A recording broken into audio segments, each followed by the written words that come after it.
this year. So I need to be better, but today's good for the confidence momentum again. It's tough, you know. There's tracks like this. It's very, very easy to get caught out. Unfortunately, I hate to see Christian obviously in the fence again today. It just shows like. I would say everyone in the top 8, I'm sure you agree, are all championship-worthy drivers, and you know can catch you out really quick. So I'm happy. The restarts are pretty crazy. I don't know what it was like. I found today that 12 and 13, the last 2 corners, which was the restart zone, there was a little bit of like oil dry down, and that made it pretty tricky. There was a lot of on my side anyway, a lot of moments where I was like, "Oop, that was a bit close." But anyway, I'll take second, and overall, a good day. Stigray, your thoughts? 4th podium of the season for you? Yeah, I think we're the king of third. That's right, king of third. Yeah, that's right. Could have had another one yesterday, but I really wanted that win, and at least wanted something other than third, which I kind of got my wish just in the wrong direction, I guess. So good to rebound from that. And yeah, it was a good race. Towards the end of that, I felt like it was just a quality session. Everyone was pushing hard. The new push to pass was very interesting to use. Just trying to manage it and see what the other guys were doing. And you know, it's a tough track, like Hunter said, and I think that the new push to pass around here makes it that much more fun. I'm sad to see Belle Isle go. Going in the fountain was a bit of a treat there at the end, so I got to do that. I was going to say, you're still wet, still dripping a little bit over here. You want to see? We could stand here. I'm good for now. Maybe later. I'm good for now. Linus Lundqvist joins us as well, driving for HMD Motorsports with Dale Coyne Racing. 4th win of the season, back-to-back, obviously a clean sweep here at Belle Isle. 7th win of his career, which places him 11th on the all-time Indy Lights list. And now we did the math on this, 84 points up over your teammate Benjamin Peterson right now, Linus. So there's not much more you can ask for to come out of a weekend like this. Congratulations. Just your thoughts on win number 2 here at Belle Isle. Yeah, thank you. Like you said, we couldn't have asked for much more than this. Obviously, it was full maximum points for us, and it was good, you know, straight away from the box. Even in practice 1, we felt good. I felt pretty comfortable. Didn't feel 100% happy with my driving, so I knew that I could fix that up for quali, which we did. And then it's tricky around this place because you never know. You know, it's even though if you build a bit of a gap, you know, it's not like you're cruising out there. You're still pushing, and the bumps can catch you out. So, and you know that one small mistake is going to end up in the wall. So, but yeah, super happy, and yeah, massive shout out to my team, HMD Motorsport with Dale Coyne Racing. They've done such a great job, and as well to my sponsor this week in Jula. It was great to have them on board again, and to get 2 wins out of 2 possible was not bad.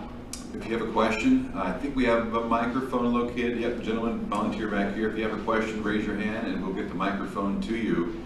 But just to your point though, Linus, about a win here, do you feel like, obviously maximum points, you've got Road America, we've all got Road America next week. Is there momentum on your side? Can you feel something building with this team and you're driving right now? I would like to think so, but obviously Road America is a very different place to Belle Isle. So we'll see what happens. I think it's still very close between both those HMD and Andretti. So I think it's whoever has the 10th, you know, 2 tenths on their side on the day that's going to get pole or get the race win. So we got to keep working hard. But right now we're in a good place and good momentum. So we're trying to build on that and the confidence that we have going from this weekend. I asked the guys about the restarts in situations like this where everything's tight, right? This is a very tight street course. Usually everything is based on starts and restarts and trying to make up positions. How difficult was it to hold off these guys behind you today? I hate seeing these guys in the mirrors. They make up way too much of it.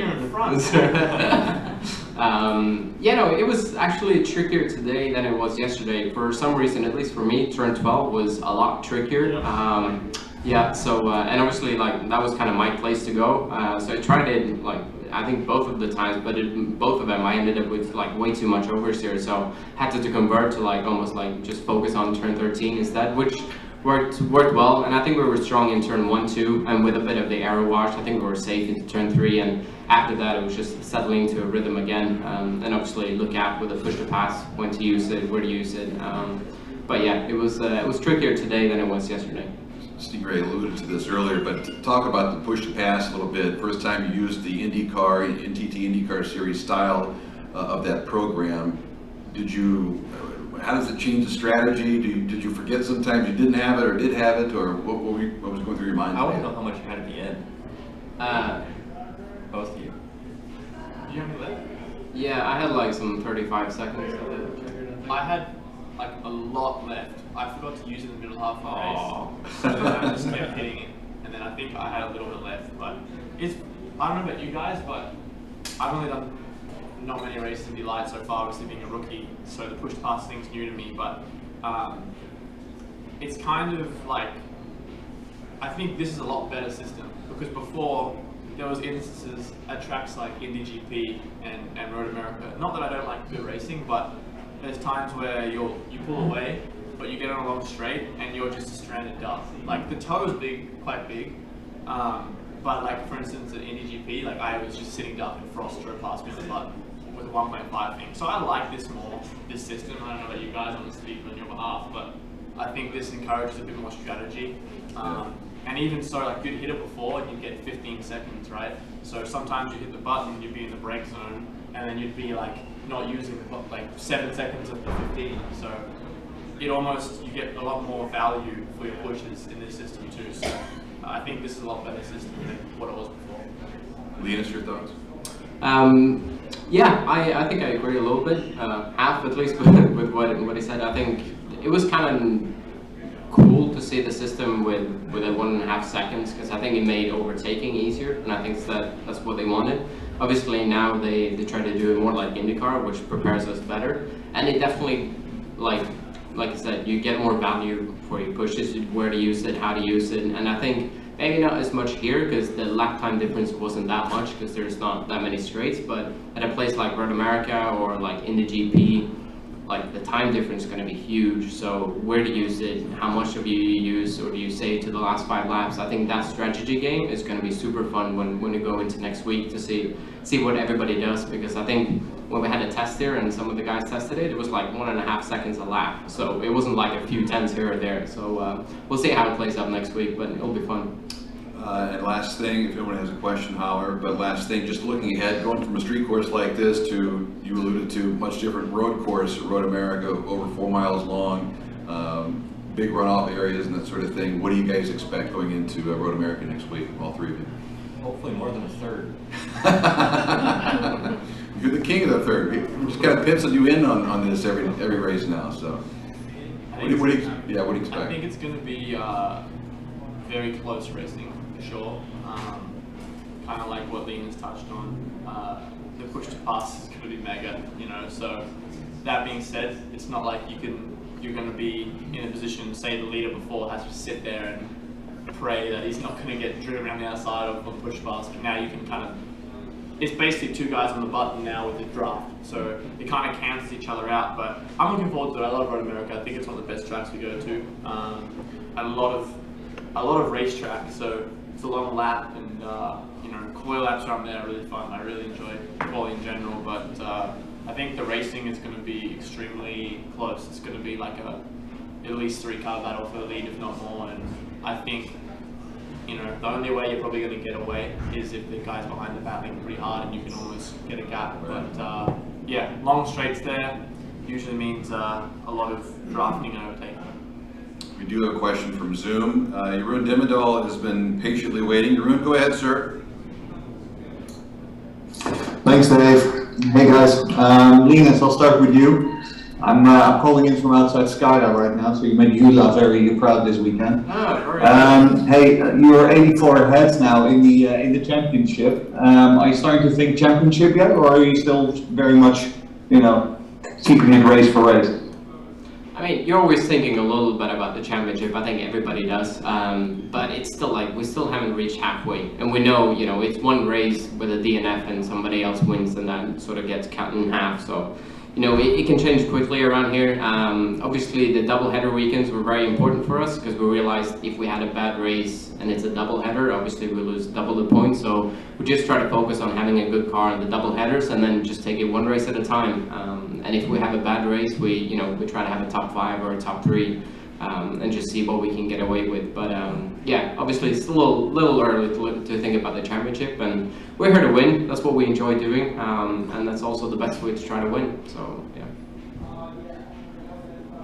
Yeah, makes sense. Hey, and looking at next year, are any people starting to sniff around you yet for IndyCar? I wish I could tell you I was bombarded by the team bosses, phone calls and emails.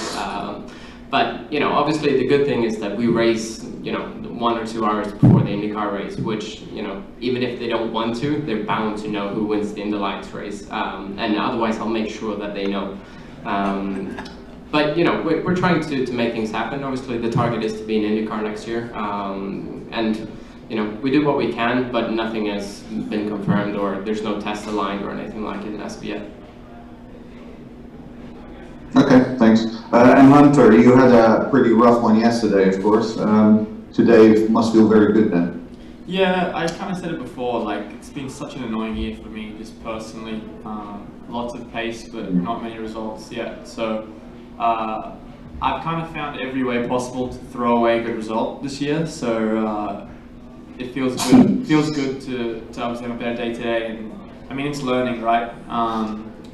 As much as it sucks to have to say that, I'm learning a lot, and yeah, it sucks to be in 6th in the championship. It's obviously not where I expect to be, but you know, I'm learning a lot, and I think the pace is obviously there. So this weekend, honestly, it was tough to catch him, but I think a lot of other places, you know, the pace is always there. So all I can do is just focus on learning and having you know, having fun. You know, I get to drive Indy Lights car. I honestly didn't think that I would get this opportunity driving for Andretti Autosport, but somehow I'm here, and I'm going to have fun. And I think when you're having fun and learning, it means good results. So yeah, you know, today is good. I'd rather, as much as it sucks, I don't want to have those results, but especially when you're in a podium position. I think it's the 3rd time this year I've been winning or in a podium position, so I think it's gone bad. But anyway, it's good to end on a positive note, and looking forward to Road America.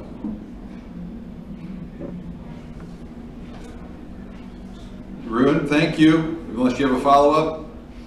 No, thanks, Dave. See you guys next week in Wisconsin. Appreciate it. Anyone else in person? Danny, you got a question. Go ahead, bud. For the 3 of you, you talked about 12 turn was trickier. Why is that, you feel, and what was different? You want to hear my point first? I honestly don't know. I expected the track to be generally faster today, because obviously the more road running, the better it should be. Which it was in some places, but you come to turn 12 and all of a sudden the balance changed. But that's how it goes sometimes around these street tracks. You know, we change so much from day to day to session, and even like throughout our race, I think it changed a little bit even. So just have to adapt to it. But I don't know the reason. Maybe the wind changed, but they told me that there weren't any wind, so I'm not entirely sure. I felt like when I was following Hunter, he was on a bit of a different line than I was, and I wasn't having as many issues as he was, it looked like, on the way into 12. It just looked like he was getting loose on the way into the corner, and that's not something that normally happens there. Usually it's on the exit when the track narrows up and that wall comes up to you pretty quickly, but I felt like maybe the rubber line changed with the IMSA race yesterday, or maybe any other series that are running here just lays the rubber down in different parts of the racetrack, and that's where the grip was. For me, I thought there was like oil dry.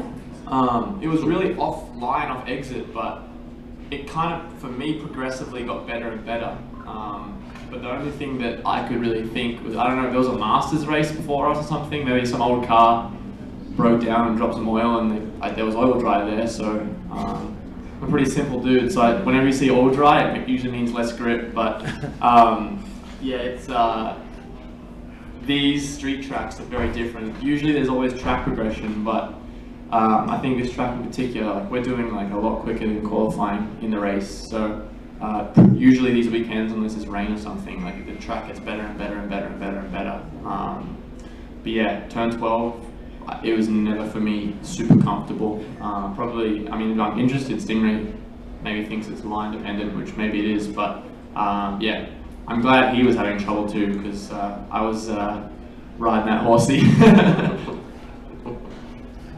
Great. Thank you. Guys, go dry off. We'll see you Road America. Appreciate it. Thank you. Linus Lundqvist, Hunter McElroy, Stingray Rob. Congratulations, guys. Good job. Okay, voila. Voila. So now we have In about 10 minutes, they're probably going to usher them right up in a second.